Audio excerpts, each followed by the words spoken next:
Salam alaikum. I just made a video about interacting with the Nkisi. And I've decided to make another video about the requirements for a priest. You know, we know that Apino Nuevo and Gayo, Atata Nkisi, and Ayaya Nkisi Malo, right, that have not received anything or a certain pedestal or a certain dependency for that godparent. And they are not truly independent. They don't have their own things in their own house. Once you make the decision to become a full-fledged priest as a Tata Nganga or a Yaya Nganga or receive things, you're at a different level. But there are requirements for these things. And across the board, you know, this is my opinion. I'm very logical. This stuff is logical, right? Of the requirements of someone to become a priest. The requirements for someone to become a priest, right? The very first thing that somebody needs as a requirement to become a priest across all lineages, it does not matter, is to have good morals, codes, convictions, good ethics, and respect. Why is this? Because we have to understand that even though us as priests, we represent our own kanda, our own nsokongos, our own houses, our own lineages, our own, how they say, tribes, right? Even though that we're from different tribes or linajes or gajos or branches, we're all part of the same tradition. We all represent the whole. And for people who don't understand and don't practice these traditions, they see us as a group. They don't see us as individual linajes. They don't see us as individual people. They don't see us as individual houses. They see us as a group. And it's very important for those godparents or those priests who are going to give esa potestad of becoming completely independent to someone, either man or female, to become a Yaya Nganga or a Tata Nganga. They must have good morals, codes, and convictions, because if not, they will taint the image of us all. Because if they decide to do idiotic, crazy things and taint the image of Nkisi Malongo or PALO, Palo Monte, Palo Mayombe, they taint us all.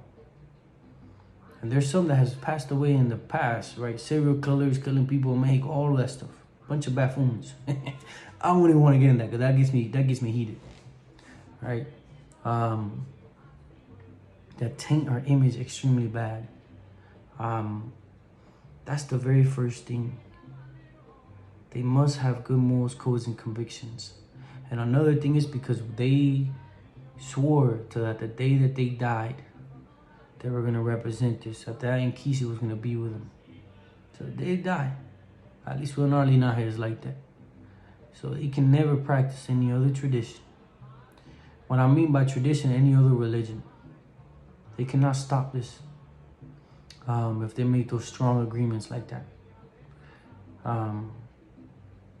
Because morals, codes, and convictions, they must have that. Obviously, the second thing that they need is licencia, a license, right? Which is given during the ceremony that your godparents will do to you. I cannot go into that. I cannot explain the things because every line is different, and that's secret within each lineage. The only thing that I can do is give information about and orientate about the tradition. I can give information and orientate to certain levels that I can, and within my books, within videos. And everybody knows that we cannot give out the secrets of los linajes. I can never do that. It will cost me my life. I can only dive in deep, and that's it. Not how things are truly going into practice. Not how things, stuff that I cannot speak about. You know, and everybody, we know that. That's everywhere. All tatas cannot do that. So, licencia. Right? You need to have that for you to be a priest, given by another priest. That simple. If that was never a priest, never received, he cannot do that to you at all. And I'm not going to dive in deep to certain aspects. It's okay. You're going to be like, well, who was the first priest? We're not going to get into that, right? Because that's a different thing. Those are the beginning of linajes. Beginning of lineages, and they had influence. They had knowledge. They knew things. They were a priest somewhere else, another tradition in the Congo, other stuff, right? But they knew. Because PALO is Afro-Cuban. It was made in Cuba during a specific time, right? Born in Africa and all of that? I don't think so. Does it have roots and concepts? Yes. But is it specifically over there? No. It bled over to the transatlantic slave trade. But that's history. We're talking about this video. Okay. The third thing, right, which is very important, is for that person, either male or female, that's going to receive this Nkisi or any Nkisi, they need to have a place for it. They need to have a roof over their head. You need to have a home. You need to have a home. Either an apartment, a house, somewhere where you can place this Nkisi. You cannot, it's not very beneficial for you, you know, to have it in your house. It's going to have negative effects within you. If you have it there, so be it. You know, that's your godfather and you, but I highly recommend you to have a place for it. At least a place, right? That you didn't give an Nkisi to a homeless person, because you're hindering him completely. He needs to have a home for it. He needs to have a shed, a closet, something outside the house, and that's mostly recommended outside the house. So you already start to see that receiving an Nkisi takes a certain level of responsibility.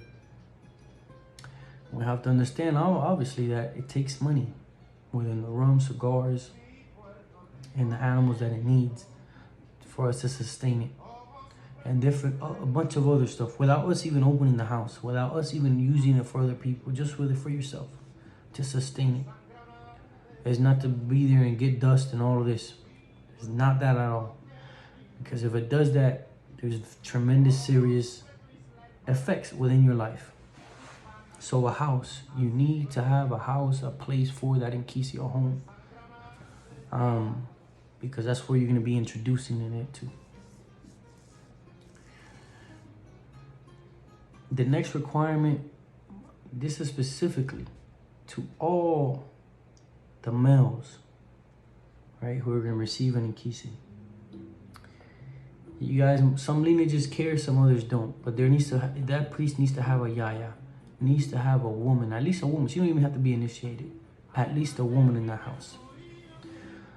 Some lineages require women to be in that room when they're given, right, when the initiation process is happening. Other lineages don't.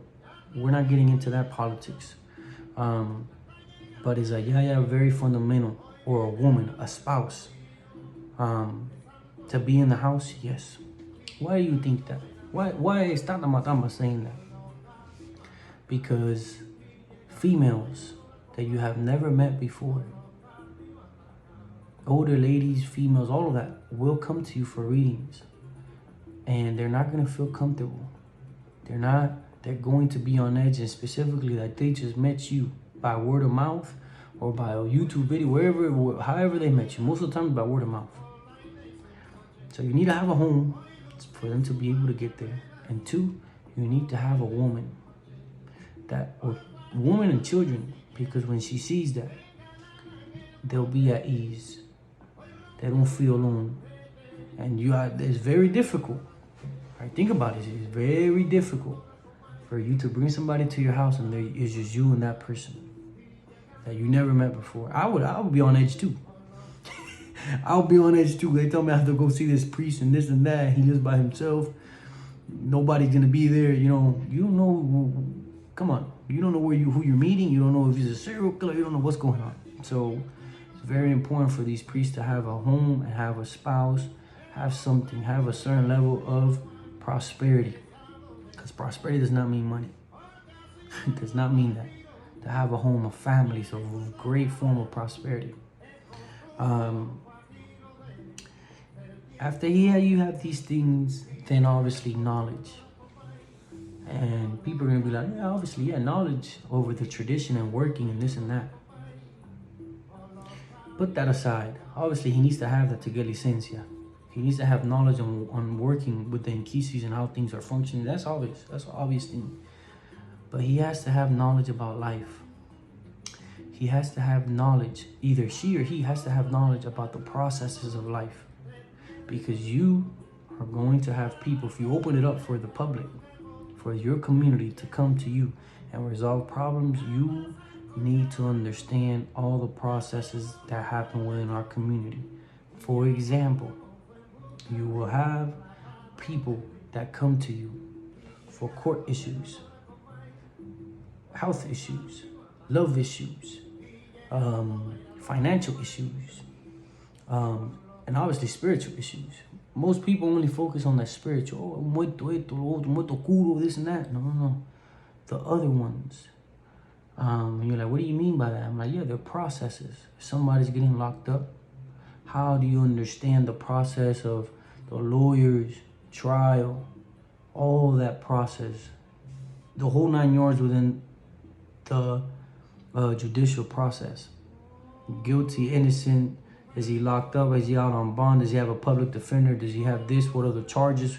What does that mean? If it's a misdemeanor, if it's a felony, all of that, the whole 9 yards. How does these processes work? Love issues, divorces. How does the divorce and marriages work? Oh, another one that we worked at a lot too. Legal papers for immigrants, you know, to get your residency, or if you're under here within, you know, a green card or orders to work, a permit to work here, and how you can go through that legal process, etc., etc. You have to understand these processes. Obviously, health, understand that process within depth. How does somebody come to you and speak to you about leukemia and you don't even know what the heck leukemia is? A lung cancer and what it is, what a cancer is. Epilepsy. You never heard that word before? And you don't know what's happening. What are the issues, the problems? How are you going to solve it if you even never heard the word before within health? So you have to understand these processes within finance. All right? That people want to obtain houses, people want to obtain this, obtain that, all of that. You have to understand the processes that are happening within this physical realm, all of them. And I used to remember when I was younger with my godfather, I used to be like, this guy's so knowledgeable, bro. Whatever you threw at him, whatever you threw, he was Cuban, but you know, or he is Cuban. You know, most Cubans know it all. Whatever it is, mechanic, I do it. Roofing, I do it. Divorces, I know this, I know this, all of these things. And it's because as you start to mature, as we start to mature up in life, we are dealing with these processes, just not in a form of medicine within our lives. And we understand that. So if you're a young priest, you have to understand that was, the good thing was that I had a lot of experience with my godfather and I heard of these things.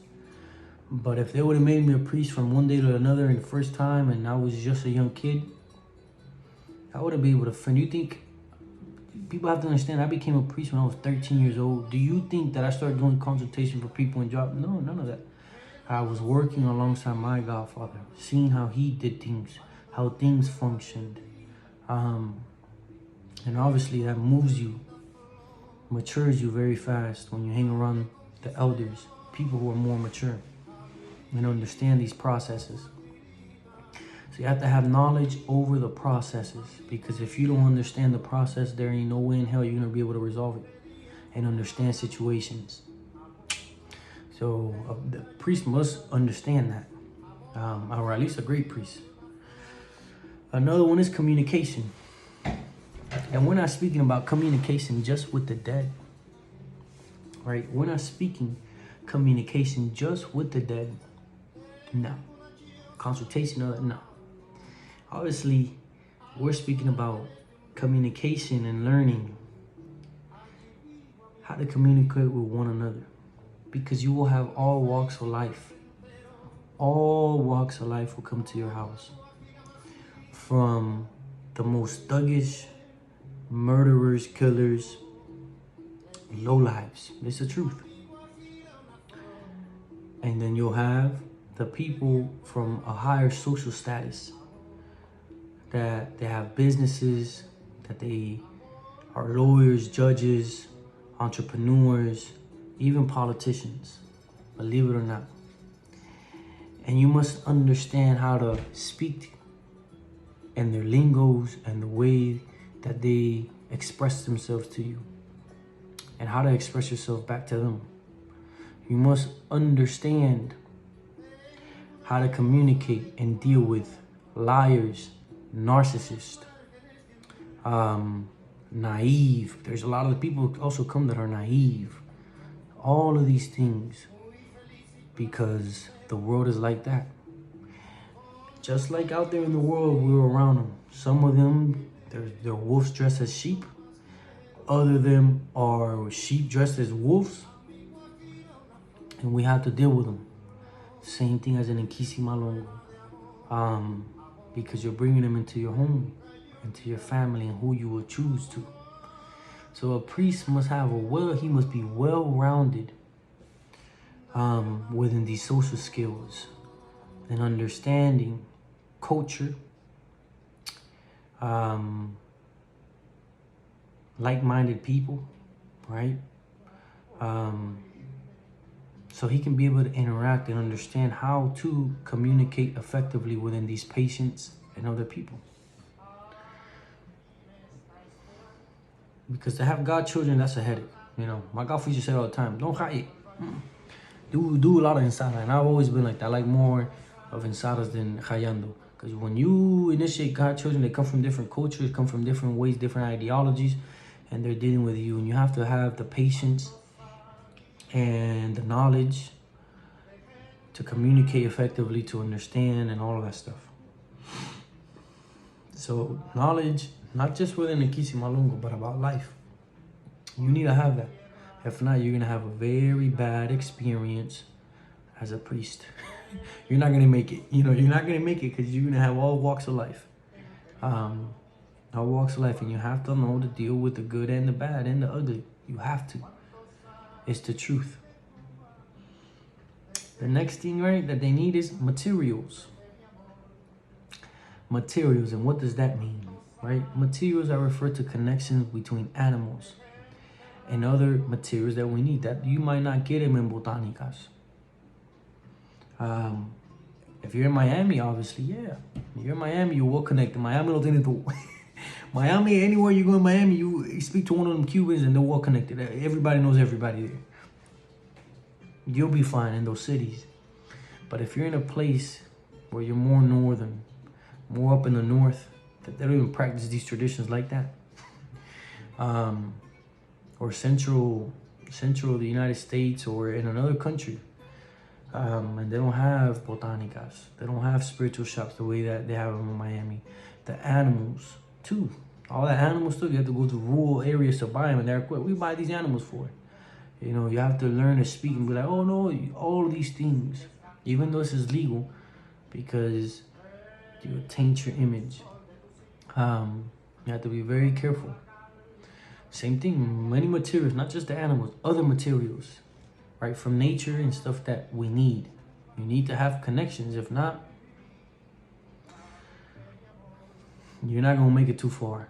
Because there's only a certain level of, that you can substitute certain material for other things.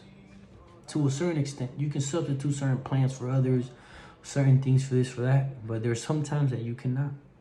You cannot substitute certain things. That you need specific stuff to construct Nkisis in particular, I'm referring, or to do certain rituals.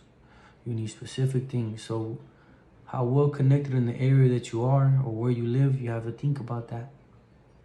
And the laws are all different there, so you have to abide by them.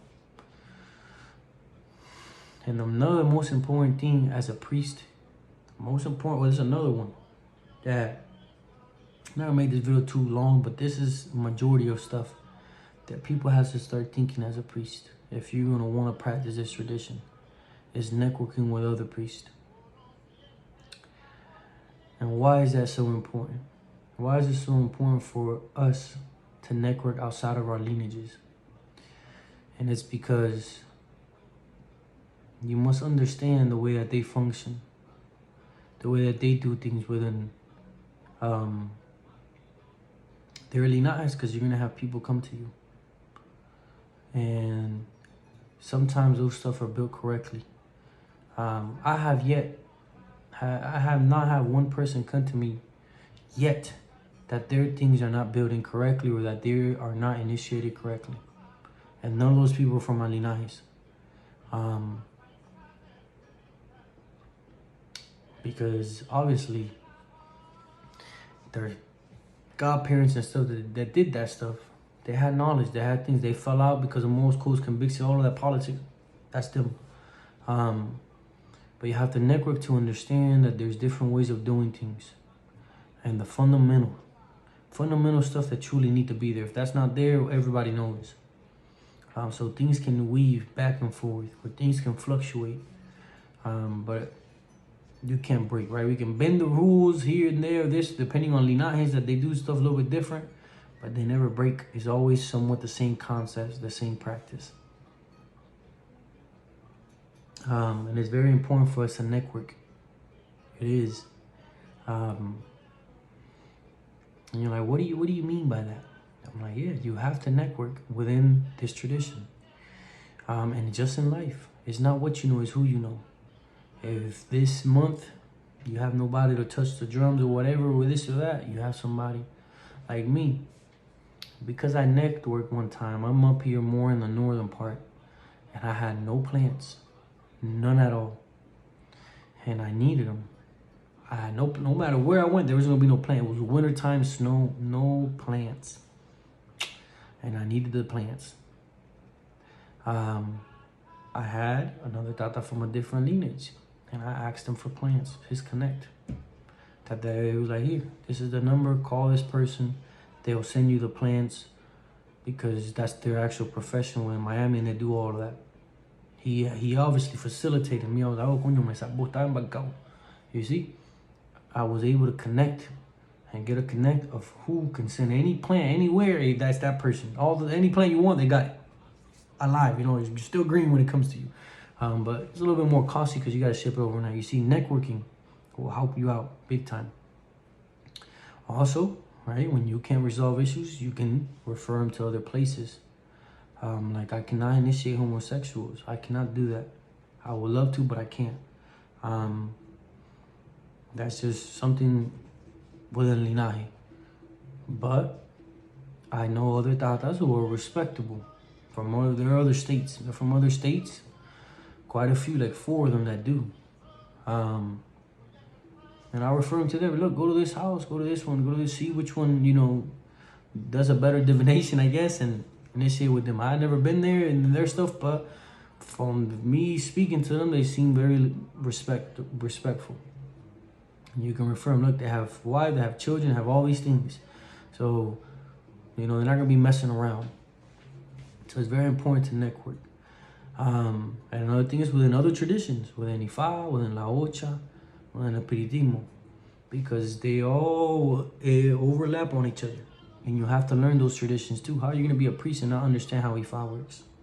How are you going to be a priest and not understand how La Ocha works? How are you going to be a priest and not understand how Espiritismo works? You have to understand how those traditions work to an extent and have a certain level of knowledge, because they will come to you. Because obviously that's the ladder, Afro-Cuban ladder that they have.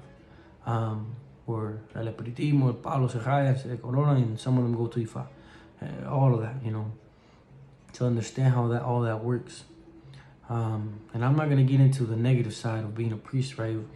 That you have to understand, and spiritual warfare, all of that stuff, which I don't understand why people even bother with that stuff, because that's not PALO. You know, PALO is a whole different other aspect. But the main thing is that understand, because I spoke a whole lot of stuff about the processes of working within the natural order of things and against it in the last video. Now, as a priest, you must understand all processes within our society. If you're trying to get legal papers, if you're trying to get married, or you're trying to get divorced, if you are, you know, going to go in for a surgery any problem with any issue within the health aspect, you need to understand how diabetes work, because people are gonna come with you with diabetes and those problems. People are gonna come with you with cancers, with tumors, with strange diseases that you never even heard before. And you have to abide by that. AIDS, syphilis, chlamydia, all of these sicknesses. What do you think? That you're not initiating people in their blood and all of that? This is very serious. What I'm trying to explain to people, this stuff is very serious. And people that are priests need to understand that. This stuff is extremely serious. You know, I've been to houses, yeah. I've seen people get initiated. This is old Cuban way, you know, not now. You cannot do that now. Things have to change. How are you going to initiate somebody with the same blade? You cannot do that. Because if this person is sick, and has a disease in their blood, you can transfer it over. And you're the one doing that. And then the spouse and all of that, the children, you have to understand, this is serious. These things are serious. The processes that exist within this physical realm. Does these things are real work? Yes, they're real and they work. But all priests must understand all the processes, at least somewhat. And that's what makes us better than others. You know, what do you mean better than others? Yes, this is what makes us better than others. I know a priest. He's a good friend of mine. Any court issue, that's what he tells me all the time. That's what I do. Court issues and court problems. He understands that process very well. That Mfumbe understands that process very well. And he has tremendous effect on that. Me, I'm more for the health. I guess my godfather did a lot of more healthy things. My mother, all these influences that I've had for medicinal and medicine, I like that more. You see? If I get a court issue and I'm not that Mfumbe, you know, telling me, nah, don't do that. If he tell me don't do that, it's too late or this or that, I'm going to refer him to him. I'm like, look, my Nkisi says too late. There's not enough time. I'll give you no guarantee. So you might as well go to this other priest. See if his Mfumba and his things can solve something out. You see that? Marriages, love, all of this stuff. Children, conception. How are you going to... Somebody that comes to you and wants to have children, you don't even understand how children are made. You don't even understand what it is to have children. The difficulties of that period of time. And the illnesses that cause the woman to be premature, right? The cervix lining, if it's not thick enough, the kid will come out premature because it's not holding. They get bedridden. All of these things that you have to think about and the complications, right? That we as priests must understand. Every priest, specifically, if you're not a priest, if you're a taten kisi, a yayan kisi, an ingay, or a pino nuevo, and you're looking to become a priest one day, and you see this video, understand what I'm saying. Be like, oh, let me start doing the homework. Let me start understanding these processes. Let me not live them, because you don't want to go to prison. You understand me? If you go to prison, you're going to understand the whole process. And every state is different. If it's federal, all of that is different. You see, all of these charges and stuff is different. Understand, get in, read about it, understand it. Because you will need it one day when that patient comes, knocks on your door. Say, hey, I got recommended here. Can you solve this problem? And if you don't even know the process, you don't know what the heck that is. You gonna look at them, no, I don't know. You gonna be there, oh, you don't say, you know, give me some time, you know. No, you have to be well and prepared for these things. You know, I'm gonna say it again. PALO is not about doing witchcraft one another and killing all. That has nothing to do with this. This has to do with fixing and solving our problems within the living. That's why we go see our ancestors of the community. That's why they are ancestors of the community. The Mfumbas are there to solve the issues. But I feel like these are the requirements as a priest. They're more obviously within linaje. Within lineages, there's a little, some just other things, others are different, etc., which is fine. But across the board, you need to know these things if you want to be a good priest. Now, can you be a priest and not open your house up? Yeah, I was like that for a good majority of the time I had my centella when I was a kid, I never did anything for anybody. Everybody who came was under my godfather. He did that, and I was there to help him. And I learned a lot. So the time when it came my time to become independent, have my own house and represent the linaje and the tradition as a whole, I was well equipped, well prepared.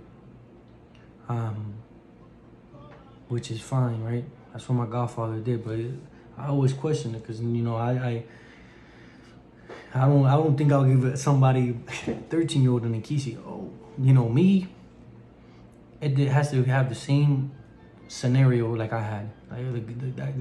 That godchild has to live in my house, particularly because I literally lived in my godfather's house. I learned a lot from him. Everything I know, outside of the religion and inside the religion, everything, or the practice, whatever you want to call it. Everything, a lot of stuff. So, you know, I'll go ahead and leave you guys with that. All right. Feel free to leave, you know, questions in the comment for future videos or any of that. I have a little bit more time now, like I said in the other video, to be able to do a little bit more videos. You know, I have a little bit more free time. So I'm going to leave you guys with Nsinga Dikana Ninga Katubukako. Always uphold our traditions by making the right decisions for our tradition. Thank you. Salam alaikum, alaikum salam. Like, share, and subscribe.